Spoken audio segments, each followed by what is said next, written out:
So we're going to do the next little section of the story.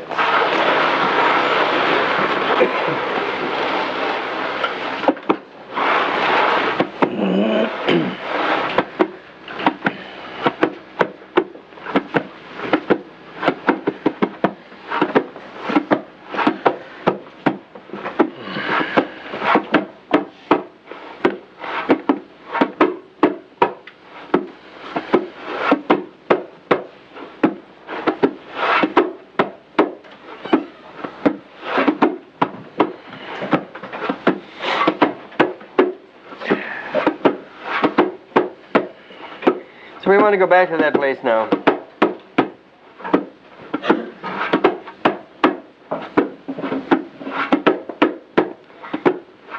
When there are angels above you and demons below you,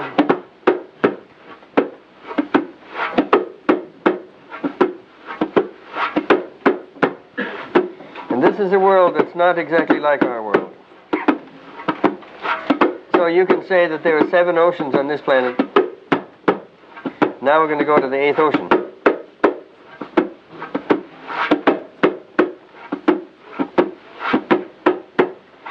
So you remember that the spirit is out of the bottle, and he looks really dangerous. And he simply says to you, I'm very glad you let me out of the bottle, and your reward is, I'm going to kill you. Don't say it isn't logical. That's our kind of logic. You can have whatever kind of logic you want. So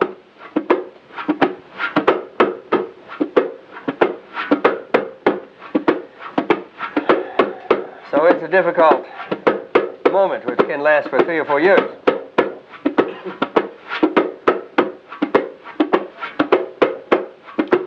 So, after you get afraid and after you make all kinds of stuff and nothing works and finally you're going to have to go to your trickster side. If you're a straight shooter, forget it. Lutherans don't do well in this section of the story. The old trickster is the one you're going to need. And it's different with every one of the giants that come out, but in this case, the way it's done is he says, you know, I don't really think you're the same one that I saw inside the bottle. Oh, why don't you think so? Well, you know, that was a little one like that inside the bottle. You're this big, huge monster fucking thing is screaming and howling. I mean, you're very impressive, but basically I don't think that you were in the bottle. What do you mean? I came out of that bottle? No, I don't think so. In the first place, you're big and blustery and huge and monstrous and sort of gross kind of a person. And the spirit in the bottle is very delicate, and I think you just came along out of the air somewhere. I don't think you were ever in the bottle. I don't think you'd have the ability to go in the bottle either. Oh, you don't think so, huh? I gotta go in the bottle. Come on, don't give me that stuff. I don't think you could have done it.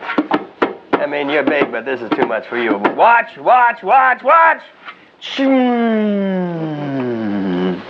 puts the cork in. That's right. Shamanic. Is that shamanic? Totally. Tell me. How is it shamanic? How is it shamanic? It's called always singing and dancing with the opposition. Always threatening it with its... Threatening it? With its heroic nature. Oh, really? Yeah. Threatening it with its own heroic nature. Oh, you use the heroic nature of the enemy to threaten it with it. So it dies by its own weight. So, puts the cork in, throws it under the tree and walks away. And this way he said, oh, please let me out, come on, please. Please, please, please. I mean, there isn't many people that come around this goddamn part of the forest anymore. You can't leave me in here like, please do, please, come on, please let me out. Please, I'll be good this time, I really will. I don't know why I said those things. I was kind of stressed out. I've been in here a long time. It makes me talk. You understand how that'd be? And just come on, let me out. Come on, please do. Oh, dear, please let me out. Please. What did you do? That's the question. Walk away slow. Now what did you do? Or what would you do? I mean, what would you do? What would you do? What did you do? What did you do? What? You'd let him out again? All right, let's just do this for fun. Let's say you heard this whole thing. You barely escaped with your life. It's back in. How many of you would continue slowly walking back and find your father? How many feel that's a good thing to do? Yep. 2, 3, 4. How about walking fast away from the tree? About 3 times. All right, what other choices we got? Opening that fucking bottle again, you know. This time on your Take it. terms. So what are your terms? I want 3 wishes.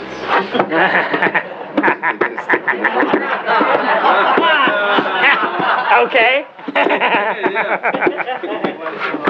That's easy. Now, where are the dealers? Group called the dealers. Where are you all? All right, now we got to appeal to you now.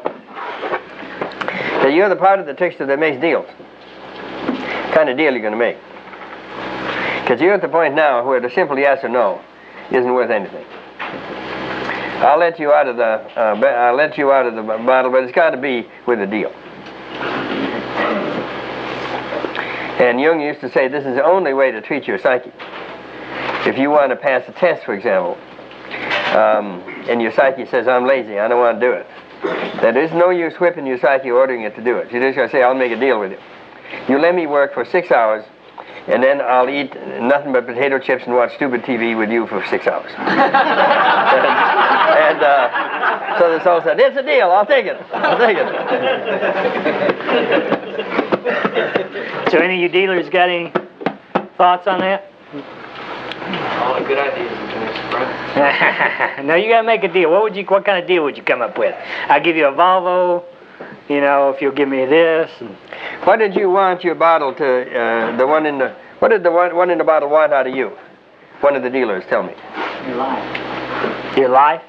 Yeah. And what was the person in the, why did you let them out in the beginning from the bottle? What was it that appealed to you to let them out of the bottle? One of the dealers, tell me. One of these young ones is trying to get in some. What did you say? Does it sound like a woman? It sounds like a woman? Everything sounds like a woman. All right, we want if you're gay, they still sound like a woman. We want an answer to this. We want to go to one person who let the giant out of the bottle for a specific reason. What was the reason? I wanted excitement or what? Mystery. Power. Drama. Drama. You'd what? I want to see if you can beat it. You want to see if you can beat it this time? See if you've managed it. That's a very good statement. How many of you would tempt yourselves really to see if you could do it again? Yeah, that's what adolescence is like, right? You jump off a cliff and you dive and then you go, well, I did that once last year. Could I do it again, right? Right. Can I do it again? That's the question. I didn't break my neck last year. Could I break my neck this year? What last year? Yeah, that's right. What's last year? But he's got a point. Oh, absolutely. I think Robert sounds like a woman. you ought to hear him do his witch. Oh, yeah. I want to be whole. What about wanting to be whole?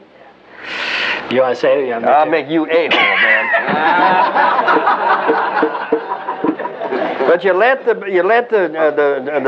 monster out of the bottle because there is something here in which you're feeling numb, and you want some excitement, and you want some alcohol, and you want some jazz in your life, and that's been put down for a long time. So you get that, and you get that out of the bottle. And it takes you a hell of a long time to get it back in. And then the fact is, if you leave it in there, you still haven't accomplished anything. So maybe you go and you buy some Coke and get a little coked up. Now you're going to come back and approach it, with a little more Coke courage. And you know what you can get out of that, the one in the bottle? You can get a sense of being alive, right? Drama and intensity. And sometimes women are fond of, people that just come out of bottles. So you get something out of it. But you had to pay too much last time. So what's your deal? I'll let you out again if...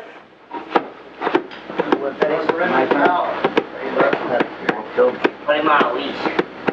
I forgot how big he was when he came out. He, he ain't going on a leash. What? You'll love me. Oh, Mel. Oh. Give this guy a pass to some other country. He can go to study hall. Study on that question. Because this is the question, you see, it's tremendous power and it's not exactly human. You got to remember that thing. To me, that's absolutely amazing, that no matter what you did in high school that got you messed up, it was a God inside of there. Back there in the back. What? Give me a boon. Yeah? A what? A boon. Uh-huh. A boon. Don't you know what a boon is? A boon. That's a really old word, boy. A boon must be a good. Just a good. To give me a good. So you're in that area, right? If it's a God, the God can give you things. Yeah. Yes, he is. Some of his power. What? Yeah. Yes, that's right. Give me some of his power. Get me some of his power so that it isn't a huge thing with me powerless and him big. And you already have power. It's a kind of mental trickster power, which got him back in. And that would be true, you know. If we didn't have that power, none of us would be here. We'd all be dead of alcohol or something. So therefore, we do have some kind of mental power that makes him go back in. Give me wealth so I can go back to college and buy my father an axe. Well, it's not out of the question either. That's what would be right in this situation. Sean, what do you think? The bottle to a mentor, someone who's walked the edge, can assist him in pulling the power from that beast into the power of like what I said before about using that energy in a productive way. That's not going to destroy him, but to push him into society in a way that he's going to shine. Someone who's walked the line. That's right, and then of course the mentor is one who's already done that. Right. That's what a mentor is. But see, if he knew enough to make that kind of decision, that's the tricky part about these deals. We're still talking about dealing from mostly the bottom of the deck and not coming with a straight ahead decision. You understand what I'm saying? When you go back to the bottle again for the second time, you're not going back as a wise man. See, a lot of y'all are coming up with some real wise answers from the vantage point of being 45, 50, 60, and already seen the... You go back to the second time, it's not like you're just totally intelligent enough. Still, yeah, there's still some... So what are you saying, John? Well, there's still some fine-tuning to be done. This ain't the end of the story. No. The last way to do is stay away from the bottom. Yeah, but see, that's what I'm saying. You're not wise enough at this point to make that decision. You're not wise. Okay. Okay. I'm going to make a deal. Yep. Yeah. The bottle doesn't have to honor any deal. So it doesn't matter what it agrees or disagrees to. If it comes out and it wants to kill you by breaking... Okay, now there's a wonderful point that he's brought up here. And that point is not settled in this story. And yet, if you read between the lines of this story, you have to say something like this. If you believed him when he said, I am the god Mercurius, that means I am a divine being inside of you, which has become extremely distorted and violent and kind of a little like Mike Tyson, because I've been in the bottle too long. Now, if that one is treated correctly, he will revert to the nature of a god. And gods keep their promises. That's why we pray to gods, because they keep their promises. And there's an old tradition, which is like in the Russian fairy stories, when you meet Baba Yaga, the witch. And I was doing that one with Marion Woodman, and she was a fantastic one like that. And I had to follow the Russian story, and she says, I got you here, what are you doing? And says, what's your spiritual aim, young man? Getting close to the end. Then I have to say to her, now, Grandma, you know it's not right to ask a traveler questions before you feed them. And immediately Marion was a wonderful actress. She goes, oh, shit, he's caught me. God damn. So even the gods have to obey the rules of hospitality and courtesy. She has to feed you. So therefore you have to understand that this god is under bonds himself. So if you make a decent deal, he's going to keep it. What if you ask him to tell you the secret of his power? Probably wouldn't do it. None of your business. Yeah, okay. I'm a god, you're a human being, huh? You obviously don't want it on the bottle. What'd you say? Then you obviously don't want it on the bottle. That's right. What do you think? Suppose I said, Jeannie, I've got this dynamo in my heart, and I'll let you out if you'll turn the turbine. Uh-huh. I got this thing in my heart here, and it needs a little movement. And I'll make a deal with you. I'll let you out of this imprisonment that you're in if you will agree to send your wind through this dynamo. That's a reasonable deal, isn't it? Yeah. He needed the exercise anyway. Okay, what are you thinking? Much better to be made now, but once he's put the genie in the bottle, therefore he's empowered himself right there. Yep. Therefore he can use that to tell the genie, it may not be the same way, but therefore I can put you back into the bottle again. Uh-huh. So it's like the genie may be ready to make some type of deal. And if you keep to your promise, whatever that promise may be, at this point, to say, when I say no, that's it. Or else I may find a way to get you back. That's good. At the same time, we got to go back for a minute to that thing with him that at a certain point, your cynicism at this point has to release. Okay. There's some way in which you need to have faith that a divine being will act. Yep. So whatever the deal may be, it's got to be done before you let him out. Yep. I'll let you out if you won't kill me. Well, that's not asking much.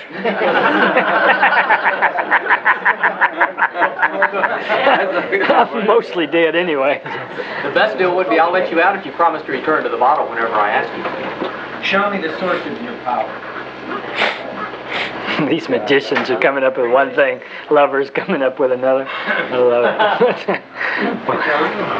it. There's a real trust issue here. I mean, you know, you made a deal with him once, and he betrayed you. No, he didn't make any deal. Well, okay, he has to be let out. Yeah, and you stupidly or let the cork out. He didn't promise anything. No. Okay, all right, so there wasn't a deal. No. But there was definite violation of trust. Well, of naive trust, but naive trust is meant to be violated. That's what it's for. But you can't believe anything he tells you now because he hasn't told you anything yet. All he said is he's going to kill you, and he meant that, and you talked him out of it, so... But anyway, there's that element of trust there, you see? He's got it. He's got a question. So we're doing okay here. Let's have a few more deals. Yeah. What if you asked the genie what he would do for me? Yes. That's good. If I let you out, what will I do for you? What will you do for me? This is a little piece here that's just a digression, but I want to say that a lot of folks in dealing with this material about adolescence versus adult, one of the things that adult relationships always consist of is reciprocity, being reciprocal. If I give you my word, I expect you to give me your word, and I respect, like what you were talking about, I respect you. You've shown me now you're somebody of integrity. Whereas adolescent relationships is always lacking reciprocity somehow. Someone is in just a tad bit more or under kind of place. I'm going to tell this story once more, which I told a number of times, but it pleases me every time. And that is the situation of the man who doesn't have as much words in him, you know, as a woman does. And I think Deborah Tannen says the average man has 8,000 words a day in him. The woman has 13,000. So you get home at 5 o'clock, and the woman says to you, will you talk to me? And if you got any brains, you say, listen, I already spoke my 8,000. So anyway, so then she wants more talk out of you. So there's this whole situation in which eventually the women get together and say the men don't talk enough, or they don't talk the right way. You understand me, do you? This whole thing. And my wife would say that to me, and I would hear it.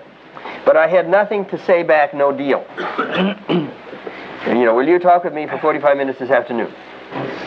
I'd rather go fix a car, but all right, I'll do it if I have to, you know. But I didn't have any deal to offer. And it wasn't until after I'd been doing this work a little while and I heard about the idea of shoulder-to-shoulder intimacy, which a man and his father go out in the woods together and they walk for 2 hours and not one of them says a word, but when they come back they're very close because they've been shoulder-to-shoulder and they've all seen this, they've both seen the same thing. And so therefore a moment comes when my wife says to me, will you talk with me this afternoon for 45 minutes? And then I say, yes, if you'll walk in the woods with me for 45 minutes and not say a word. And she says, Well, I didn't want it that much.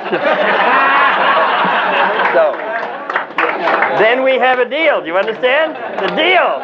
And the deal is you teach me something, I teach you something. That's right. I teach you to walk in the woods for 45 minutes without saying a word about your sister, your aunt, your goddamn nieces, anything of that. I don't care anything about all that. Isn't that true? So that's where I learned the deal, to do the deal. And of course you have to know what it is that you do well. I don't know what it is, what you do well or whatever it is. You got to know what you got to teach. Okay, that's my deal. Any other deals, Frank? Yeah. The genie has already demonstrated that she is more interested in impressing the boy with her power than she is in killing. She? Did you notice that? Yeah. He just snuck it in there, you know? Can we get a footnote on that, Frank? Yes, you can get a footnote on that. What is your footnote? Well, we know that she's a she because it's a... Tell us, Frank, how do we know? Because as men, if we have not been anointed, if we have not been initiated, if we have not gotten the fathering, and this boy has not been able to get the fathering because the father is a failure and is ashamed of himself, then all of us are dependent upon a woman to smile upon us in order to make us whole. We don't really become men until a woman is willing to smile upon us and spread her legs for us and go fetch us a cup of coffee or whatever it is that we need. But she needs something in return too. I mean, we serve her, she needs something too. Mm-hmm. And one of the things that she needs is for us to admire her, to be turned on by her, to be impressed by her, to whatever goes into, you can beat me up, you can deprive me, you can screw around on me, but tell me that you love me, whatever that is. The genie here fell for the usual trick of a seductive, horny guy or an ambitious guy, in that he said, impress me, thrill me, demonstrate your power to me, and I will admire you. I will, in effect, be in love with you. Okay. But the genie has that vulnerability, wanting the boy to be impressed. Is that shamanistic? Well, or Freudian. It's a little more Freudian. Okay, but I so understand what's going on here. Do you? Mm-hmm. Yeah, I understand what's going on here. But the thing is very interesting is that men are entirely capable of exactly what you say women are capable. That's it. Exactly. You say, and so in other words, if you go up to a so-called great warrior and says, well, you know, a great warrior like you looks to me like just some guy that's still pissing in his pants because he can't fight without his sword and his machine gun. And so, you know, if you took up all your clothes and all your pants and your machine gun, and then I would believe you that you were really a man. You know, and so he falls for the heroic and takes out his pants and takes out his machine gun, and there we have him. We tie him up by his nuts and we pick the guy. Which I actually did with a policeman once who was trying to kill me. Exactly that, which I'll tell you later tonight. But the point is, the story is that you're talking about being impressed and things like that. Shamanic would be, there's the bottle, and we start singing a little song. And we make the genie dance in there. And we put the genie in our pocket, and if we're a corporate Americans, we sell it. We tell people, okay, for $150,000, I give you a peek at the genie. We can do everything. We can do everything. Someday we'll let him out and we'll show you. But pay me $150,000, I'll give you a glimpse. But if you're shaming, you don't do that. You wear them around your neck. You show everybody what you got there. You tell nobody what the deal you made, but it works for you. The genie works for you. Mm-hmm. Well, that's wild. Frank, go back again to where you were now before we interrupted you. What were you going to say about the deal? What does the boy want from the genie? What does the boy need? See, that's a really good question. What does the boy want from the genie? Whatever he wanted, he was willing to take the risk of letting the genie out of the bottle. I mean, it wasn't just that he wanted to go into the woods and cut down a tree. He wants or not look to at the be killed. bird. That's the only thing that's threatening him. No, that came up later. But there's a reason why he let him out. He wants excitement, he wants thrill, he wants to feel significant, he wants to feel powerful, he wants to feel manly. Hero's journey. He wants to find the bird's nest. Yeah. Everybody wants a friend to come with. He wants something to love him. Yeah, you said he wants some money, he wants some wealth, would be helpful. Wants to be a man. Wants to be a man. Yeah, what is a man then? Yeah, go on. How about having the genie make the families, the community's lands fertile? How about having the genie make the family's lands fertile? Now, that's a very adult request. Did you hear it? Why was that adult? Yeah, involves the whole, the 7th generation, right. Well, see, and this is very interesting. This is the question of the Grail too here. Exactly. See, a lot of parts of y'all are finding ways in which the Grail can serve you, instead of how do I serve the Grail. And that was the real Remember what good he's answer. talking about when they got to the Grail Castle and they saw the whole procession and all of that, and they asked this young man, do you have any questions? And he had no questions. And so the whole thing disappeared and he was back where he was for another 15 years. And the question that there's various answers to what he should have said. But one answer, he saw a lance with blood running down the point of the lance. He said nothing about that. He could have said, what's the meaning of this suffering? That would have been an adult question. His mother, though, told him before he left to go up, Percival, to go on his journey, she said, now don't ask too many questions. It's not cool. Don't ask too many questions. So when he gets there, he could have asked the question, but his mother teaching had informed him a little bit too thoroughly. So if you were a poet writing this, and the 2 or 3 poets attempted in the Middle Ages, you had to answer the question at this point.